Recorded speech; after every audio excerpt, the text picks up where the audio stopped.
สบายดีบรรดาท่านที่เคารพนับถือและหักแพงทั้งหลาย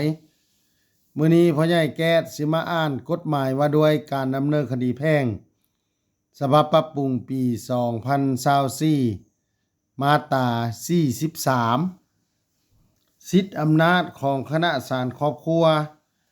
ในการพิจารณาการร้องขอคณะศาลครอบครัวมีสิทธิอำนาจพิจารณาดังนี้ 1. การร้องขอให้ลบล้างการแต่งดองเป็นโมฆะหรือยกเลิกการแต่งดองที่บ่สอดคล้องกับกฎหมาย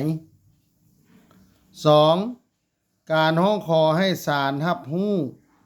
การยั่งยืนการหย่าร้างโดยความสมัครใจ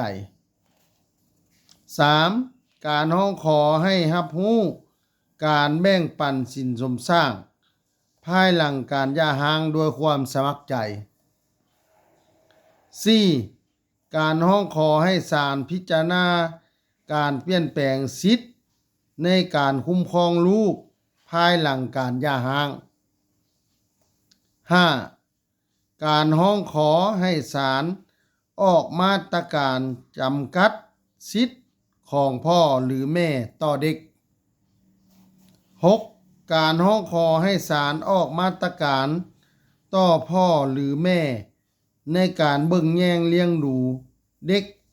ภายหลังการหย่าร้าง 7. การร้องขอปัญหาอื่นเกี่ยวกับคดีครอบครัวถ้าถึกใจให้กดไลค์กดแชร์กดติดตามพ่อใหญ่แก๊สเด้อถ้าอยากให้พ่อใหญ่แก๊สอ่านกฎหมายหยังมาตราใดให้บอกมาเลยเด้อขอขอบใจ